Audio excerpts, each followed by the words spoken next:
Dr. Ryle is presenting the book She, He, They, Me, an interactive guide to the gender binary.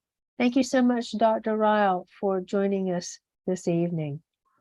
Thank you. Thanks for that amazing introduction, Patricia. Thanks, Stephanie, for being our behind the scenes person. Thanks everybody for joining us tonight from wherever you are. I'm in Southern Indiana in a small river town called Madison. You might be able to hear, I'm right next to a old Catholic church, so you might be able to hear the 6 o'clock bells ringing. Thanks Malaprops for doing this, and obviously Sourcebooks for organizing this. If you want to know more about me, my website is robynryle.com. So it's a good resource to check out other books and to get in touch with me if you have questions. I also write a newsletter on Substack that's called You Think Too Much. So if you go to Substack, if you're a Substack person, and look for You Think Too Much or just search for Robyn Ryle, you can find my newsletter there, where I write some just musings with a kind of light sociology, not too much, not textbook sociology, but just light sociology. And you can find me on social media, Instagram at Robyn R. Ryle, Twitter at Robyn Ryle, Facebook at Robyn Ryle. So what I'm going to do tonight is talk a little bit about the book She, He, They, Me, about what the book is and what kind of inspired me to write it. And then I'm going to talk about some metaphors for talking about gender to kind of get us thinking about gender. And I might ask you, I am a college professor, but I'm not one of those lecture, stand up in front of a class. We call it sage on a stage in higher ed. So I might ask you some questions about what you think about different gender metaphors. And then I'm going to open it up for questions. I've been, like Patricia said, I've been teaching sociology of gender and gender studies for 20 years now. So there might be questions out there that I've never had about gender, but I don't know. You can try and stump me with the question that I haven't had yet. But I love answering questions about gender in general. I have another book that's about gender and sports. So if that's something that's interesting to you, any questions at all about gender and sexuality. So She, He, They, Me, this is the paperback, which came out this summer. Why did I write this book? So like I said, I've been teaching about gender for 20 years, but Hanover is a small college. I teach about 18 to 20 students a semester. And we have a great time talking about gender, discover all these kind of interesting things about gender that students hadn't thought about before. I've had students say, like at the end of the class, like my brain hurts because I'm thinking about gender in different ways. And so it's lots of fun, but it's a very narrow, limited audience that gets to have that experience. And I thought, wouldn't it be great if we could take all that most interesting stuff from a sociology of gender class or gender studies class and get it out to a wider audience? So get people who aren't on college campuses to be able to learn all this stuff about gender. Basically the kind of mind-blowing stuff that you just wouldn't know unless you're in a college class or trolling the internet looking for weird facts about gender. So I wanted to write a book for a wider audience, and I wanted to make it fun. And I am of an age that grew up, reading the gender choose your, or not the, the choose your own adventure books that had that kind of, weird font that Stranger Things now uses. So I was kind of a choose your own adventure person. And I thought, what if I wrote a book that was about gender in the style of a choose your own adventure? And so that's what She, He, They, Me is. It's nonfiction. So it's all the kind of social science information that we know about gender from sociology and anthropology, political science. And it's told in the style of a choose your own adventure. So literally you start when you're born. So you're born and you get to make a decision about, you think, okay, it starts with you're born and starts with whether you're a boy or a girl. But as a sociologist, no, it starts first with what kind of culture are you born into? What does the culture or society that you're born into, how does it think about gender? So one of the first paths you'd look at is, does your society or culture have gender at all? So there's some questions about whether there are cultures that have had no idea of gender at all. And then if your society or culture has gender, does it have one gender? Does it have two genders? Does it have more than two genders? Does it have infinite genders? Which for most people growing up in places like the United States, right, we talk about the binary, there are just two genders, but that's not the way it is around the world, and certainly not the way it's been historically. So you explore different cultures and different societies, how they think about gender, and then look into different ways in which you experience your gender identity. So do you identify as cisgender or transgender or non-binary? And how does that affect your path through life? So that's kind of the structure of the book. And, I say in the beginning, you can read it through, you can follow your own path first and then follow different paths. You can kind of skip around and explore different things. But that's kind of the idea of the book. So to get us thinking about gender in general, one of the things we do in my gender classes is we talk about what are different metaphors for gender? Like, what are different ways of thinking about gender? And I was an English major as an undergrad, but I'm not going to be all stickler about metaphors. So, metaphor is, love is blindness. So it's, connecting to sometimes unconnected ideas that then reveal something about love, right? So to say love is blindness is to talk about how love makes it hard to see sometimes. So metaphors, similes are okay, right? Gender is like. So we're going to look at some gender metaphors and think about what they reveal about gender, what they get us to focus on, what they kind of tell us about gender. And this is, I'm going to ask you, so I'm going to kind of throw the metaphors out there and then ask you what you think, what those metaphors kind of make you think about. So what what those metaphors kind of reveal about gender. So the first one, gender is like water to fish. And this metaphor actually comes from Judith Lorber, a famous essay about gender. And so it's in She, He, They, Me. It's in the book. So gender is like water to fish. And what do y'all think? What does that make you think of, to think of gender as being like water to fish?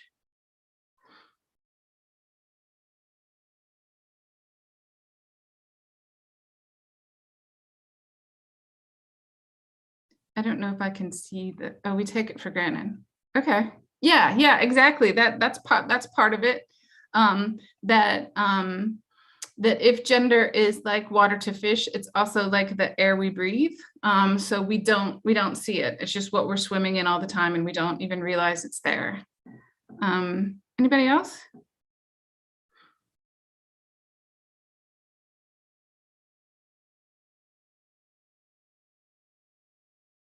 Yes.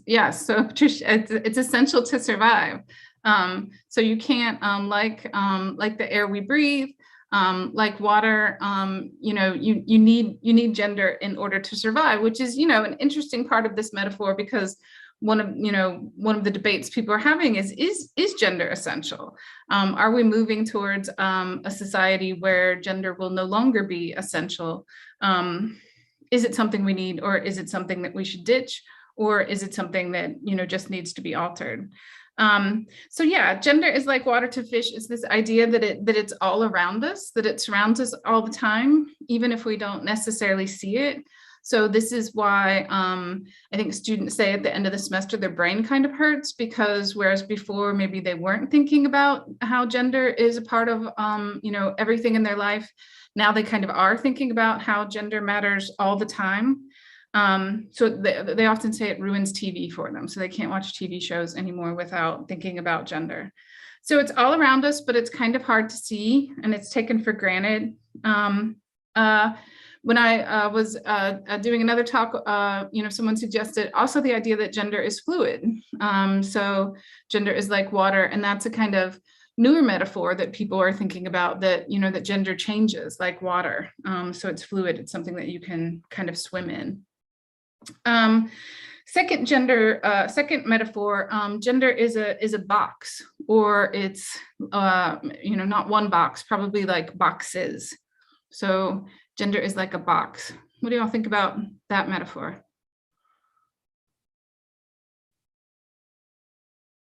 So someone asked if it's necessary. Yeah, that's a good question. Like we can come back to that at the end, whether or not gender is actually necessary. Yeah. What do you think about gender as a box or as boxes? What does that metaphor kind of make you think of or reveal?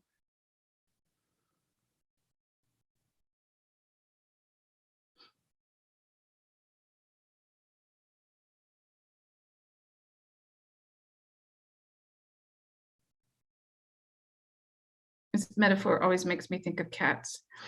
Is it closed? Yes. Is the box closed? That's a good question.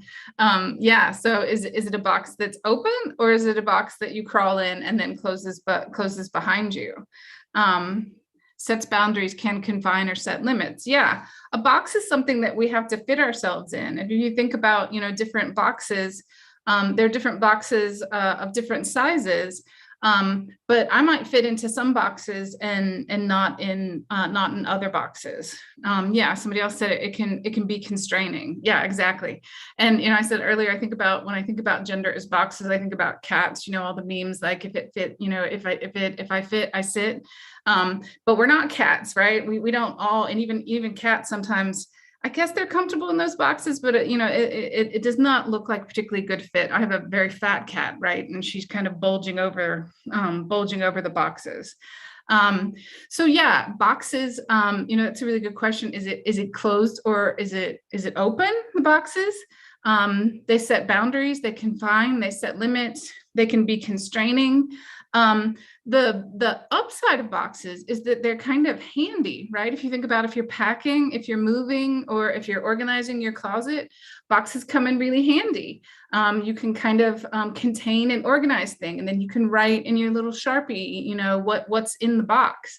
So that's kind of the attraction, I think, of thinking about gender as like a box for us, which is that it looks neat. It looks like, okay, here are the boxes. So for a long time in places like the United States, the two boxes were men and women, male and female. There's the two boxes, and you either fit into one or the other. And now we've got more boxes. So we add these other, we add lots of other boxes. But does everybody fit in the boxes? How do the boxes kind of push on us? And, one of the ideas when people talk about gender categories or categories in gender or in general is that the boxes are discrete, which means you have to be in one box or the other, and you can't be in two boxes at the same time. I mean, maybe, but you've got like an arm in one box and a leg in the other, and it's kind of like Twister. It's not comfortable. So there is this kind of negative idea of boxes, of us having to force ourselves into them, but also this kind of, it makes it easy. We can carry it around easily. And we believe, and this is part of the attraction of gender as categories, is that we believe that if we can read the label on the box, we know about what's in the box, right? So I believe that if I can see woman or feminine on the box, then I know about the people who are in there. Now, is that true or not? We can talk about that, but we believe that it's a shorthand, that it's a shortcut for telling us about people. Yeah, it gives a reference point for others. So, you can think about the little sign on the box is like a little sign you're wearing, and now people know what box you're in. Yeah, good. Third gender metaphor, gender is clothes or fashion. So gender is like clothes or, or fashion, clothes we put on or different fashion. What do y'all think? What does that make you think of?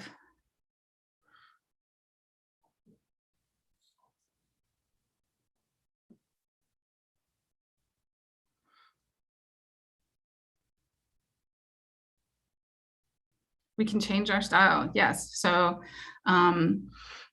you know, there are some people I've been reading about, like kind of minimalist movements where you wear the same thing every day, but not, you know, not a lot of us do that. So if I can wear a skirt one day and then I can wear pants the next. I can wear a tank top, and then I can wear a button-up shirt. So yes, it's changeable. You don't have to. Your gender doesn't have to look the same all the time. What else about gender as clothes or gender as fashion? It's a lot of depends on kind of like how you think about clothes and fashion, right? If you're somebody who gets very excited about shopping, you know, on vacation last week, and I did a lot of thrifting, and so, you know, buying all the different kind of clothes was very exciting. But if you're someone who's like, I hate clothes shopping, then you're gonna have a very different opinion about this metaphor. Any other? I've cringed at my bad taste, and I should have been wary trying to wear what the cool kids wore. Yeah, this is such a good thing to think about in relation to gender, because part of what gender does is it sets up these expectations of this is how you're supposed to be feminine or masculine, or this is how you're supposed to be a lesbian, or this is how you're supposed to be non-binary. So even if you're outside the binary, there's still this sense of this is what it means to be a non-binary or genderqueer person. And so then if you don't know, well, you know, what is it that I'm supposed to wear for this particular gender I'm trying to display? There's this sense of, yeah, I'm missing out. I'm not one of the cool kids. So if gender is fashion, and this is one of the interesting things about this metaphor, is that fashion is a language. Clothes are a language that we use to communicate to other people about ourselves. So obviously still in the United States, this is changing some, and we'll talk about this in a minute, but skirts and dresses generally signal feminine. But in order to speak the language, so if you want to use clothes to convey your gender, you have to understand the language of clothes. You have to understand what different clothes mean. And if you don't, you're not going to be as successful at communicating your particular gender identity. Anything else about gender as clothes or gender as fashion?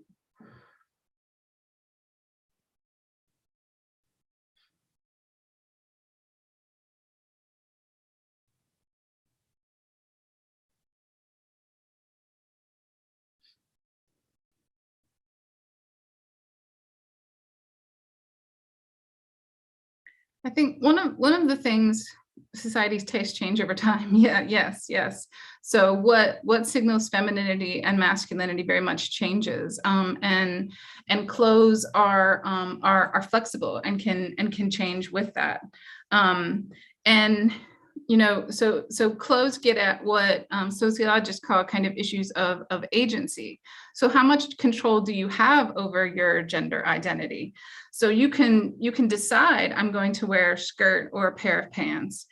On the other hand, like, you can't change what the pair of pants and the skirt mean, right? The skirt's still probably going to signal mostly femininity, and the pants are a little more gender neutral. They're not going to signal masculinity, but you don't get to make up the clothes. So you have to pick from what already exists.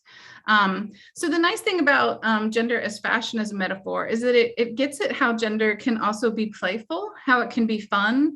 So this goes back to someone asked, you know, is gender necessary? And that's one of the questions. So, you know, some feminists and other gender scholars say what we should be aiming towards is to do away with gender. And other people are like, do we have to do away with gender? Can gender be something that we play with, something that's fun, especially if you remove the kind of constraints and boundaries around gender? Does it become play?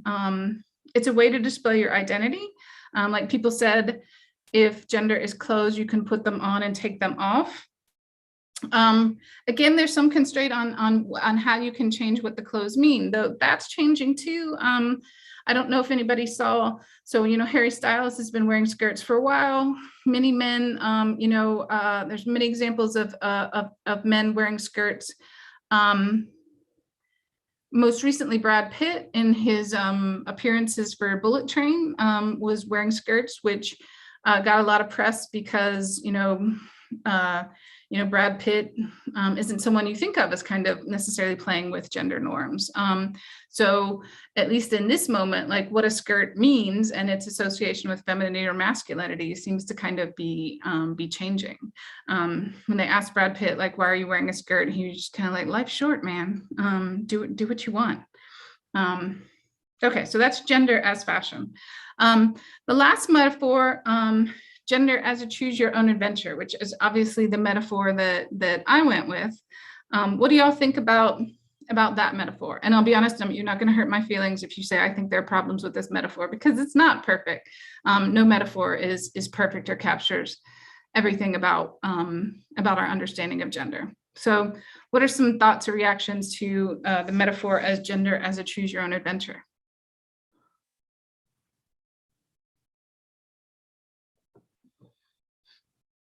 Which is kind of having a bit of a comeback moment, choose your own adventure stories.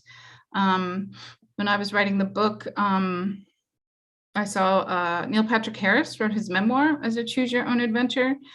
There's a great choose your own adventure version of Romeo and Juliet that someone wrote, and then I took a look at it. It was really cool to think about, what if you took the play Romeo and Juliet and turned it into a choose your own adventure? Any thoughts about that metaphor?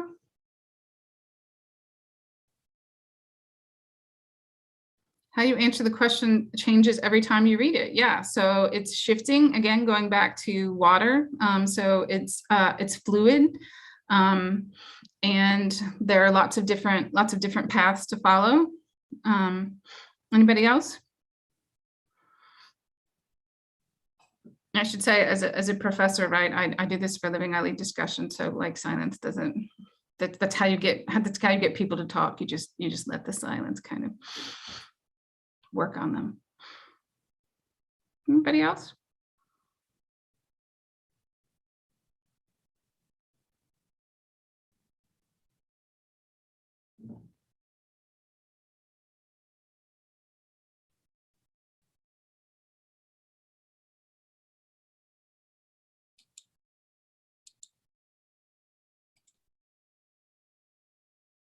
We all have traits that are both masculine and feminine. Some are more dominant at times. Yeah. So choose your own adventure. And this is one of the challenges of writing a book about gender as a choose your own adventure, is that, the binary. So when we talk about the binary, we're talking about this idea of male, female, masculine, feminine. It's very strong in our culture. And so to make paths that deviate from that binary, it is kind of hard. And so how do you talk about masculinity and femininity without kind of getting stuck in that binary? So how do you explore, and there are paths like this, how do you explore if you are cisgender, which means you were assigned male at birth and your gender identity matches that. So when you were born, the doctor looked at you and said, you're a boy, and that's what you feel like internally. But that doesn't mean, so if you're a cisgender man, that doesn't mean that you're only masculine. It doesn't mean that you don't have feminine traits, or that you might not enjoy some feminine things. And so in a choose your own adventure, like how do you explore all the infinite ways in which gender is expressed?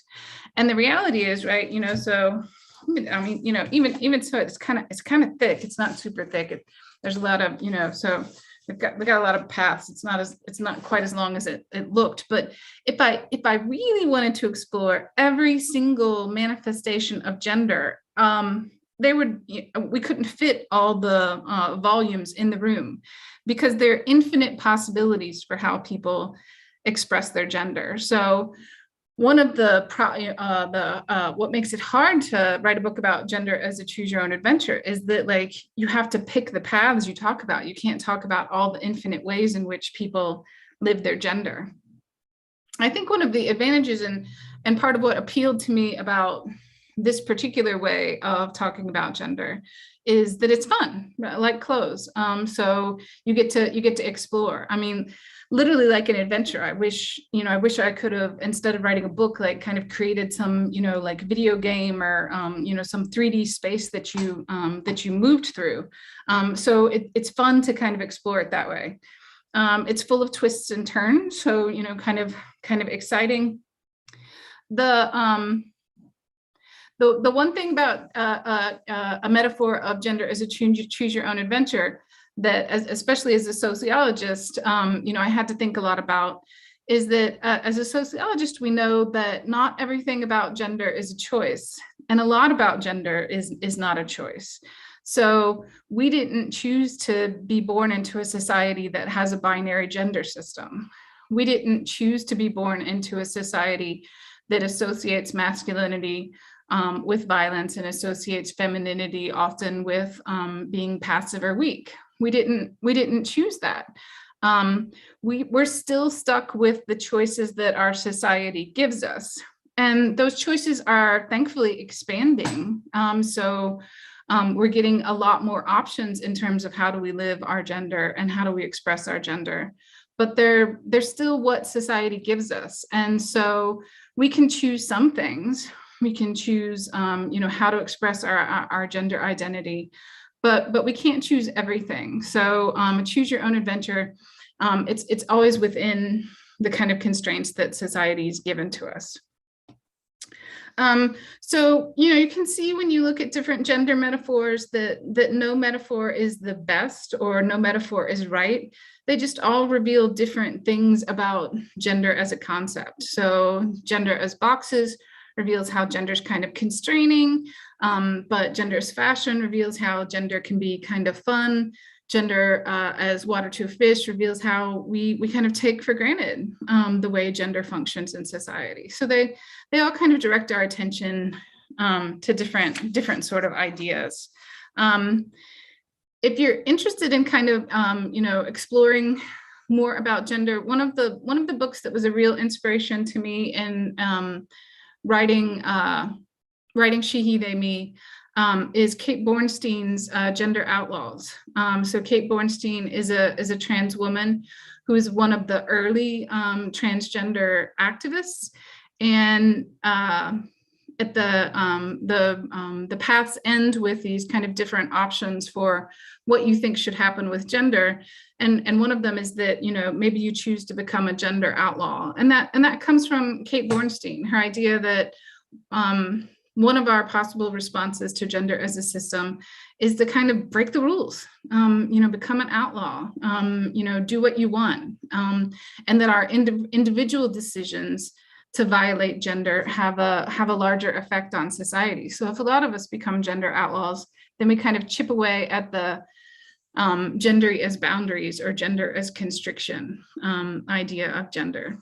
So yeah, Kate Bornstein, Gender Outlaw is a great book to explore if you're interested in gender, especially from a perspective of a trans person. That's what I got in terms of gender metaphors. I'm happy to answer all of your questions about gender. Yeah, like Patricia said, you can email it at the address up there, and I'll let Patricia take over and moderate the questions that people have.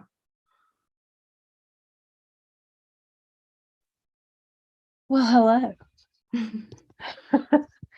So, Dr. Ryle, when you were deciding on how you were going to write this book, could you tell us a little bit about your process? What did it take to kind of structure this book, and even some information on how you actually write? What do you have to do to get yourself in the mood to write? Great. Yeah, that's a great question. I will say I would never, ever write another choose your own adventure book again because it's great fun.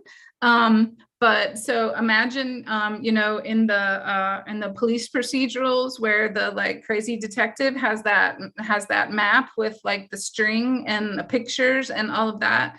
That's what my closet door here in my writing room looked like. It was little post-it notes I tried doing the organization on a spreadsheet. I tried various like software programs, but what worked in the end was just, crazy post-it notes on my closet door to try and keep track of all the different paths. So yeah, the hardest part is kind of keeping organizationally where all the different paths are going, and then making sure that no one ends up in a really weird place that doesn't make sense for who they are and what kind of, in the questions they answered. So it's really a very logistical, I never remember if it's left brain or right brain, but it's a very, like I was saying, like almost spatial. And that was the most challenging part. And then the paperback added a lot more paths. So the paperback version added a lot more paths, especially to explore the whole kind of umbrella of transgender experience. So trans men and trans women, but also non-binary and agender people and gender fluid.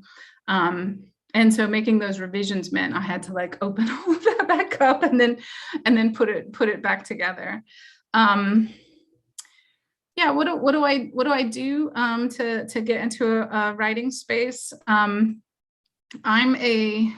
a kind of habit writer, so I try and write at least in kind of 20-minute intense blocks for at least 3 times, so like an hour of writing every day. And so yeah, it's just making myself sit down in the chair and do it.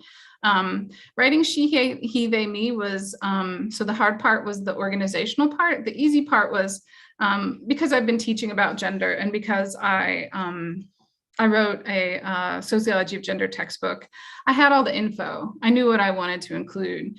And I especially knew like all the kind of weird, I don't want to say weird, but the really interesting things like, one of the things that's in She, He, They, Me is gender variant categories. So this is all around the world. You find these examples of institutional roles that don't fit into masculine or feminine or male, female. So the most famous one is so in America, people often know of the Two-Spirit amongst Native Americans. So that's a role that is they're thought of as neither men nor women. The Hydra in India, there's the sworn virgins in the Balkans. The more anthropologists kind of look at, the more they take a step back, and instead of imposing Western binary onto other cultures, really take seriously that maybe what's happening in these other cultures isn't a binary. The more they do that, the more they find these gender variant categories that don't fit a binary. So it was easy to just like think, okay, here's all the cool stuff that I want to get in there. The hard part was figuring out, okay, how does this all fit together? Is it challenging, or maybe even a positive challenge, to try to consider your audience? Because of course there's academic writing for a particular audience with particular goals in mind with publishing, and then there's the publishing for a more mainstream audience or particular audiences. How do you kind of balance your academic publishing with your decision to publish in other arenas? Yeah, I try to, one of the things the editor that I worked with at Sourcebooks, we talked about, let's keep the language and the kind of tone as light and fun as possible, which is, that's the hard balance to find, because I want it to be fun, but some things about gender aren't fun. Some things are scary and dangerous and oppressive. So finding a balance between not whitewashing the real consequences of gender. So, a violence against transgender people, especially trans women of color. So not whitewashing that, but also having moments where, where it brings out that idea of gender as fun and gender as play. And so one of the things the books, it has a lot of, I can find it, like little inserts of terminology. So, bisexual, just to make sure that like, everyone's on the same page as in terms of the vocabulary. And yeah, just, trying to use as simple language as possible. One of the ways I think about she, he, they, me is it's a good book for you have questions about gender, but you're not really sure what the questions are yet. So if you're at the kind of beginning of that exploration of thinking about gender, it's a good beginner book to start with. That's going to cover a lot of topics, but in a really accessible manner. And I will say, so I am an academic. I got my PhD. I've done academic writing. It's just so boring. It's just really, it's writing where you kind of have to take everything interesting and kind of squeeze it out. So to be able to write a book where, voice is okay, and, you can kind of have fun and make sure that, my parents who know nothing about gender could follow it, that's kind of fun. That's like taking the, I don't know, taking the handcuffs off. Do we have a question about societies that don't see gender as binary? And you mentioned the two spirits, the anthropological term is out of fashion and used now, berdache, for certain plains tribes in North America, is something that I certainly am fascinated by. But perhaps there are other examples that maybe are outside of the box metaphor of only two. Yeah. So thanks for explaining a little bit more about two-spirit. It's an umbrella term. So you see these roles across a lot of different Native American tribes, and they don't all look the same.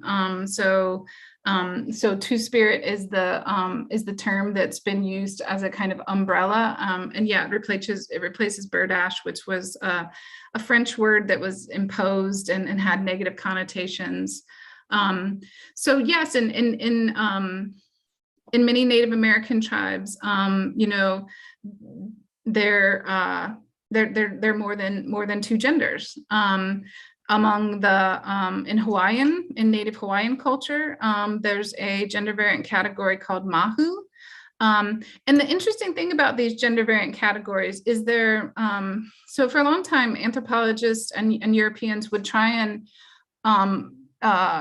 fit them into the frame of Western understanding of gender. And so they'd say, well, mahu, so mahu is usually someone who was assigned to male at birth, but adopts various feminine characteristics and roles. And so, American anthropologists looked at a mahu, so someone who is biologically male, but is doing feminine things.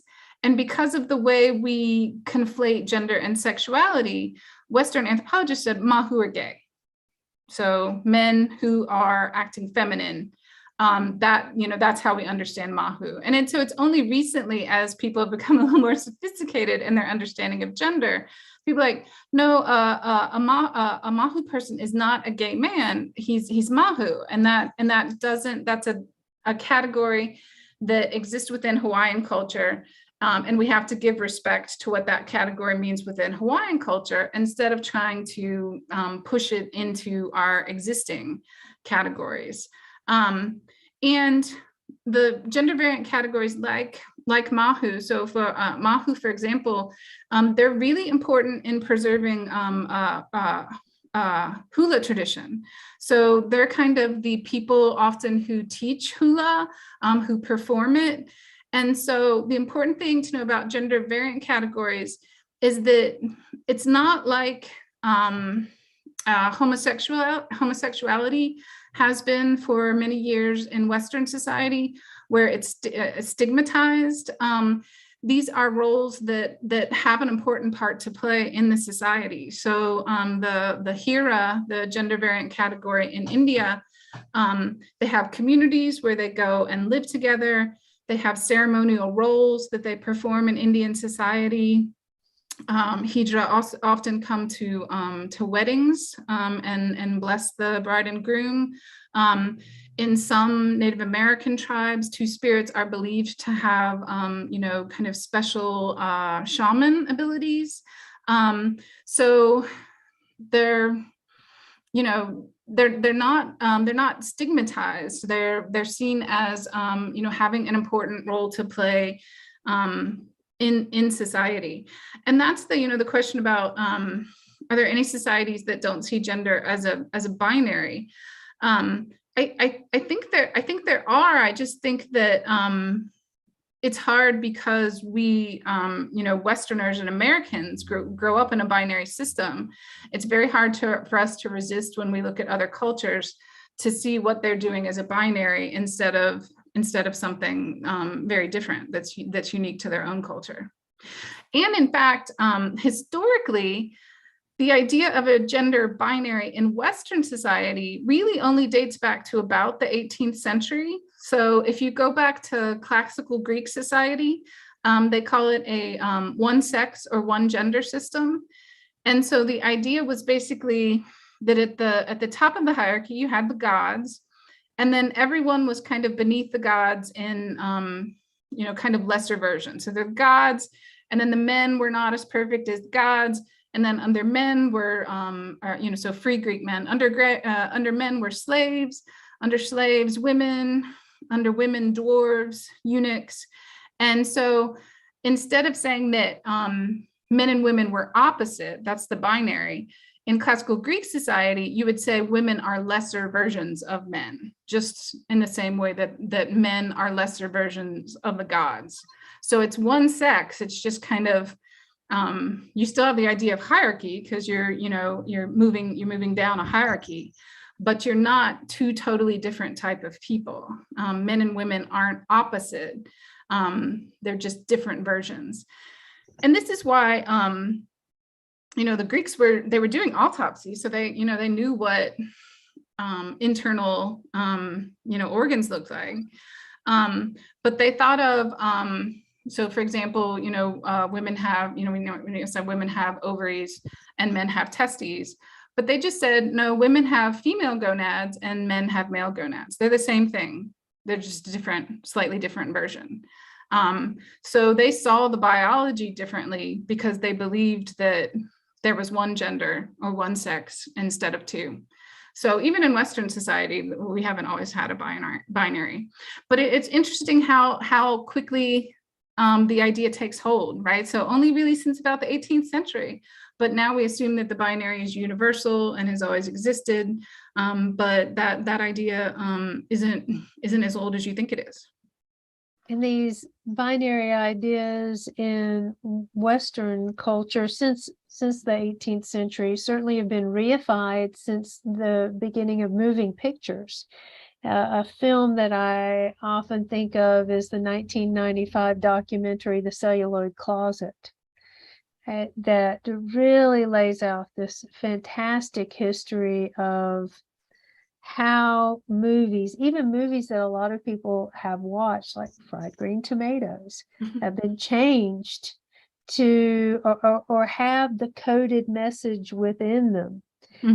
Spartacus too. They're just all sorts of the bad seed that tell us things that maybe we're missing initially. And then of course I like to think of Shrek. I think the Shrek films are fully coded, fully loaded, and ready for a great gender and sexuality analysis. Yeah, that's great. That's great. What do you think, Dr. Ryle? Are there other things in pop culture, and particularly since the advent of the internet and social media and streaming? I mean, television has changed since as a child of the 80s, I was consuming TV. Yeah. It's interesting you talk about celluloid closet. I can remember this when I was in grad school or college. I came across a queer reading of Top Gun, which is kind of timely because the sequel. That really what Top Gun is about. And once you start thinking about it, you're like, oh yeah, it's not about the relationship between Tom Cruise and Kelly McGillis. It's about the relationship between Tom Cruise and all the men, and specifically Tom Cruise and Val Kilmer. And so once you start to look at it, you're like, oh wow, there's a whole lot of scenes of Tom Cruise in his towel in the locker room with other men. The whole volleyball scene, or beach volleyball scene where they're playing, and they're all, yeah. So yeah, interesting to unpack. Yeah, lots of different movies for that, those kind of coded messages. The kind of newer version of that, Laverne Cox did a documentary called Disclosure, which is a history of trans and gender non-conforming people in Hollywood, and it's really good. Going back to the early eras of film, looking at how people who are cross-dressing are portrayed up until today, and good because it's intersectional too, so it gets at how that intersects with categories of race. Yeah, I mean, we've come really far in terms of depiction of, I think, especially of sexuality, so of LGBTQ plus people, transgender people. So I'm gonna blank. Oh no, Pose. So it was a show on FX that is based on the ball scene in New York in the 80s, and groundbreaking because so many of the characters are played by trans actors. That's one of the things, that you had a lot of trans characters, but they wouldn't be played by trans actors. And Laverne Cox in the documentary points out that's really harmful and dangerous to trans people, because if Jared Leto or somebody is playing a trans woman, then it sends a subtle message that trans women aren't really women, because they know Jared Leto is a man. So they're like, oh, okay, so all trans women are like that. They're not really women. So it's very important that that trans and non-binary people get to play those roles. So yeah, so things like Pose on FX. I think we haven't made as much progress in the depiction of women, honestly. People have heard of the Bechdel test, which is Alison Bechdel. She's a cartoonist, and she came up with this test of, the depiction of women in film. And, one of the things is, do the women have a conversation? Do two women have a conversation about anything besides a man? And I just watched the new Game of Thrones, and I'm like, nope, I don't think it's gonna even come close to the Bechdel test. And those creators who are all men, the producer, the director, George R.R. Martin, are kind of, it's the female perspective. And I'm like, how is it the female perspective when it's all men? So yeah, I think we've, strangely, I think we might have made more progress in terms of queer representations than we have of women. I mean, that's changing some, but yeah, there's still a lot of sexism in Hollywood, and just the belief in Hollywood that movies that women like won't make money and won't sell. There's a documentary called Searching for Deborah Winger that Rosanna Arquette did early 2000s, kind of exploring women aging out in Hollywood, around kind of being put out to pasture at age 40. And she talks to all these women all the while. The kind of the red thread is, what happened to Deborah Winger?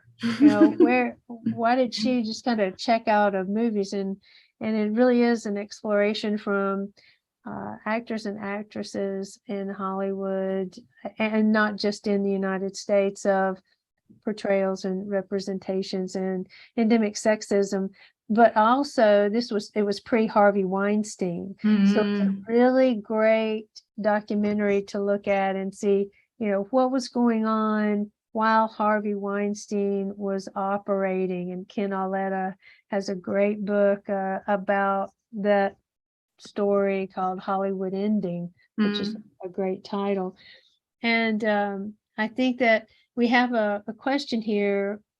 The difference between sex and gender, what those terms, Mhm. could you break those two terms down for us? Absolutely, absolutely. So, the general understanding is, sex is about biology, whether that's DNA or hormones or anatomy or, body shape and size. And gender is all the social things that get layered on top of that. Now, what I teach in my gender class and what a lot of gender scholars are kind of coming to the conclusion is that we believe that gender is socially constructed. So gender varies by culture and historical time period. And so what's seen as masculine in 1900 isn't the same as what's seen as masculine in 2022. So that, people are like, okay, gender is social. Biological sex is also socially constructed in the sense that, of course, people are biologically different. So people have different DNA and they have different hormones and they have, different anatomical structures and their bodies are different. That is absolutely true. So it's not that the biology doesn't exist. But what is true is that the biology doesn't line up neatly into those two boxes of male and female. That's something that we impose on a biological reality that's much more complicated than that.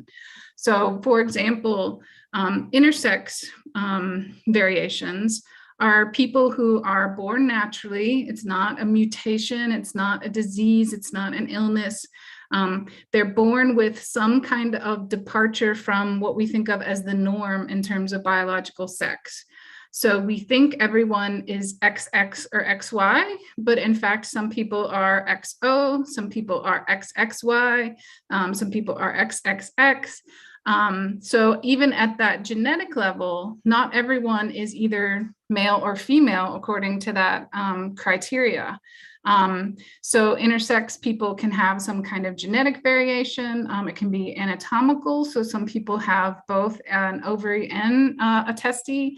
Some people have a penis and a vagina.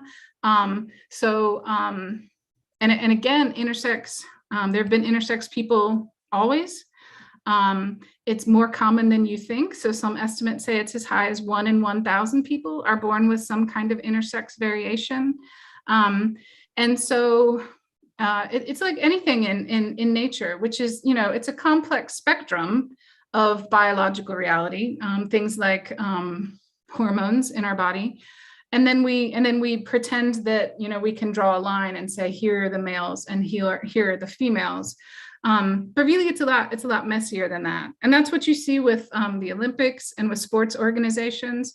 So this is when you really see how we want to pretend sex is something real.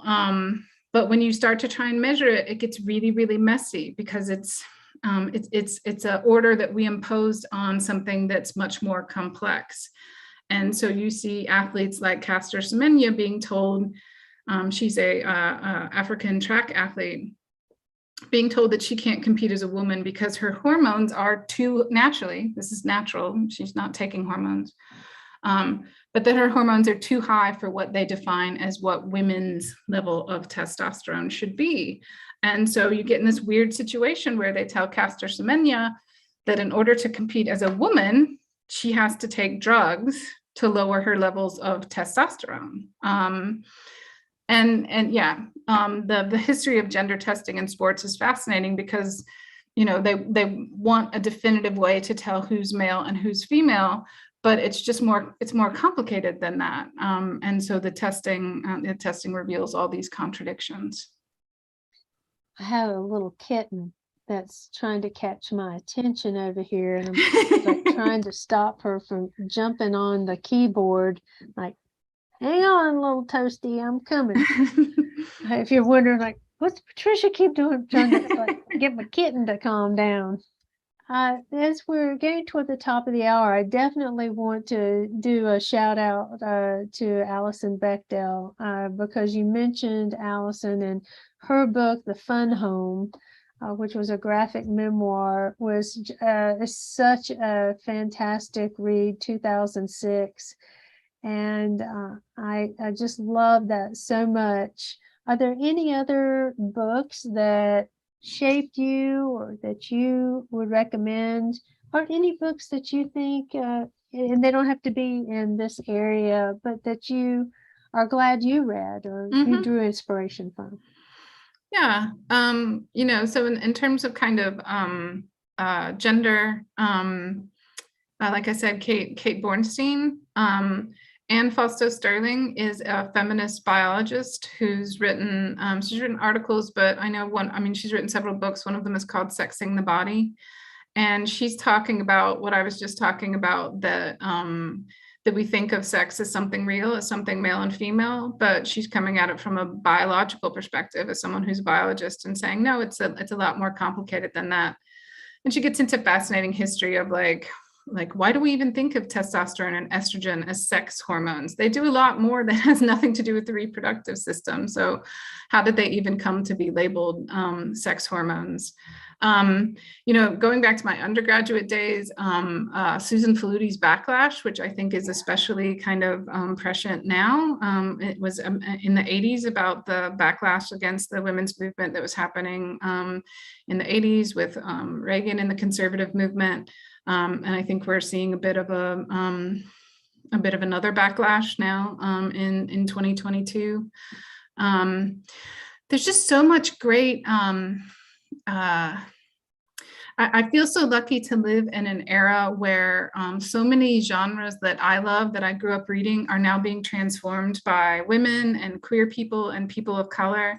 So I read a lot of fantasy. I love N.K. Jemisin, The City We Became. I'm just waiting for the next book in that series. I just read When Women Were Dragons, which was just, great, commentary on gender. It's a kind of alternate history set in the 50s, only women start becoming dragons. And there's an underlying feminist message there. And yeah, I just, so many great books that are playing. Tori Peters' Detransition Baby, amazing. One of the first major books published by a trans author, and just really great. What she's doing with gender in that book is just really amazing, and it's fun and interesting. So yeah, those are some things I've been reading lately. Well, we're at the top of the hour, but I don't want to go until I find out what's next. Are you working on something else? So I have a young adult novel that's actually that I'm pitching to agents, that is about a women's basketball team that challenges the boys team to game in order to get rights to the court. So it deals a lot with gender inequality in sports. And then I'll be writing a sociology of sport textbook for Sage Press that'll be coming out in the next couple of years. So it's kind of what I've been working on lately. Well, it sounds like it's going to be great, and it was a fascinating conversation to have with you this evening, Dr. Robyn Ryle, author of She, He, They, Me, an interactive guide to the gender binary. Thank you so much, Dr. Ryle, for being with us this evening on Malaprop's virtual author events. Thank you. Thank you, everyone, for coming. Thank you, Patricia and Stephanie.